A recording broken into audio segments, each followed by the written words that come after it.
Welcome back to Real Estate Mindset. Today's video is gonna be absolutely bonkers. Now, the data is in, and mortgage rates are absolutely controlling the direction of our housing market. And I would say the reason we're in this mess is because of the mortgage rates. So the way to get out of this mess is probably raising interest rates. Now, we're going to dig into a Redfin article to look at their weekly update. But what I really find interesting is not necessarily that home activity is completely being gutted right now. But what I find interesting is the narrative that Redfin is pushing, because what I notice is they're concealing now certain data. They're no longer issuing the decline from peak, and they're no longer listing all the metro areas that are seeing year-over-year decline. And I'm going to show you guys that today. And that brings me to my next point. That's why I'm always telling you guys it is so important to look at many data providers, not just Redfin, Zillow. Look at CoreLogic, look at Black Knight, look at Fred, look at Realtor.com, look at all of these data providers, because their data greatly differs. And I believe each of them obviously has a bias goal, right? They do better when real estate is good. So keep your eyes on this data. I'm going to bring up actually a report last week, and we're going to compare it to this week, because then I'm going to show you guys what's missing from their report. But the name of the article from Redfin that we're going to deep dive in is titled Housing Market Update. Mortgage Rates Spike Further, Cools Home Buying and Selling. And you guys remember, I'm not your financial advisor. This is my personal YouTube channel. Even though my bio is in so many things real estate, even though my bio is someone that lost their house in 2008 to a foreclosure, my bio is someone that's renting right now, but my bio is also someone that owns real estate right now that is an investor. So you guys, that's my bio. And for that bio, for my efforts, do me a favor, guys, please like this video, subscribe if you haven't already, comment below. You guys know I love your comments, but regardless, let's get started on this video and this article right now. So this is really going to be the only read. After this read, we're going to go into the leading indicators to see what direction the trends are heading. A surge in mortgage rates over the holiday weekend sapped much of the remaining energy out of the housing market. Home touring activity took a nosedive, and the share of sellers dropping their price remained near a record high. As a result of decreasing demand, fewer homes sold above list price than any time since February 2021. An average sell to list price ratio fell to the lowest level since March 2021. The typical home that sold during the 4 weeks ending September 4th went for over 0.3% below its final list price, following a year and a half of the average home selling above list price. It seems that the mortgage rate spike and declining demand discouraged homeowners from entering the market too, as new listings fell 18% year over year. The housing market always cools down this time of year, but this year I expect fall and winter to be especially frigid as sales dry up more than usual. That's big, you guys, because it's absolutely going to be bad this fall and winter, thanks largely to mortgage rates near or even above 6%. And the rates went up after this was issued, so it's going to be even worse than they thought. So stand by for their next update, which we'll hopefully get this week. Potential home buyers and sellers are focusing on the back-to-school season and enjoying the last days of summer rather than getting into an uncertain market. It may feel like you are playing roulette when it comes to timing when you lock in your mortgage rate, but just remember, you can refinance when eventually rates do turn down. But here's the thing with them saying that, guys, you can only refinance if you qualify.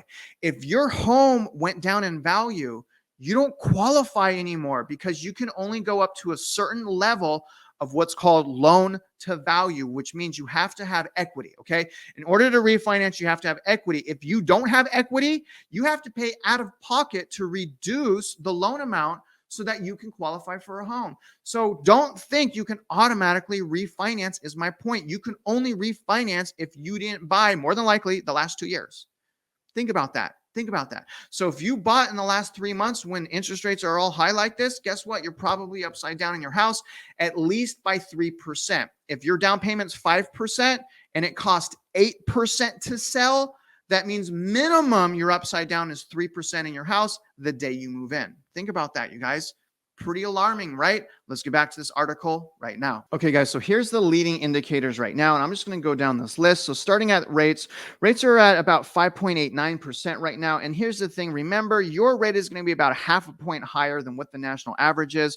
So rates are actually higher. And here's the thing, rates have gone up since this article, so that's even higher. Now, online searches are down 25% year over year. You guys, 25% is a huge chunk of the pie taken out. Demand apparently is only down 11% year over year, which I find deceiving. I think it's down way more, but according to Redfin, demand is down 11%. But look at this next one. This is insane. Touring activity skyrocketed. All right, touring activity skyrocketed to 38%. So touring activity is down 38% year over year. Think about that. 38% is a huge amount to be down, right? So touring activity down 38%. Mortgage applications, this is super bad, especially for the industry that I'm in. Mortgage applications are down 23% year over year.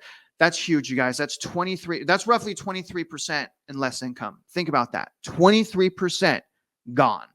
That's massive, you guys. But look at this next thing here. Here's what I want to point out. Look at this. The median home sales price was $369,748, up 6% year over year. They took out where it would tell us and warn us how much it's down from peak. Look at that. It's only staying optimistic. They removed this. Now look at last week's article. Let me pull up last week's leading indicators. Look at this. Okay, so last week it said the median home sales price was up 370,000, up 6% year over year. But prices have declined 6% from the record high.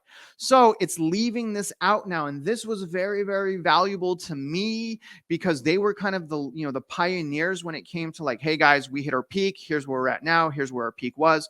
So the fact that they have now removed this, it's a really, it's a bummer. I hope they bring that back because, that was one thing I really respected about Redfin. But as you can see here, it is gone. Now look at what else is gone. This is crazy. Home sales price in San Francisco fell 7% year over year. You guys, San Francisco is down 7%, not from peak, year over year. 7%. That's huge, you guys. That's huge. The biggest decline since July 2022. San Francisco's neighboring Oakland, California, prices fell 1.4%. These were the only two metro areas that saw year-over-year median price decline. So look at this. So it's saying these are the only two metro areas. Let's look at last week's report. Okay, look at last week's report. 3 metro areas saw year-over-year decline. One of them was Honolulu, where prices fell 3.6%. You guys can't see that, darn it. So it says right here, prices fell 3.6%. So are they saying that in 1 week, prices went up 3.6%? Right? Because look at, you guys, look at, this is last week. It's down. Honolulu down 3.6%. Look at this. Here's this week's. Where'd Honolulu go? Honolulu's not in here. I highly doubt Honolulu in 1 week went up 3.6% in prices. In fact, I don't even think they update the price list in Honolulu every week. I don't think they do. They might, but look at you guys. It's no longer here. Good thing that I save these clips and good things that we have videos now because we can kind of hold these companies accountable. I really feel like, again, Redfin is like this close to not saving their reputation necessarily, but they're like this close from really being able to lean on them. So the fact that they keep shuffling around data, that's a really discouraging sign moving forward. But the beautiful thing about everything, guys, is they have no choice now but to acknowledge what's happening. They have no choice but to acknowledge inventory growth, no choice but to acknowledge unbelievable unaffordability and price drops. We're going to start seeing this data. In fact, someone that I've been talking to a lot about, which is Realtor.com, who have always been saying Realtor.com is behind the curve. It's behind the curve. They finally came out with an article, you guys, that says we're down $15,000 from the peak, right? Finally, Realtor.com. And you guys remember last week I said that anytime now, Realtor.com is going to have to say prices are down because they're so far behind everyone else. Well, they're caught up now. And I believe we're going to start seeing that more and more and more as we move on into 2022. It's going to hit mainstream media. And the second that a confirmed recession is broadcasted, all of this stuff, you guys, is going to spiral even further out of control. The fear of missing out is going to spread to the sellers, and it's going to be removed from the buyer's market like we want. Now, other than that, you guys, I really appreciate you watching this video. And if you're out there investing in real estate, I do wish you luck, and I hope you win.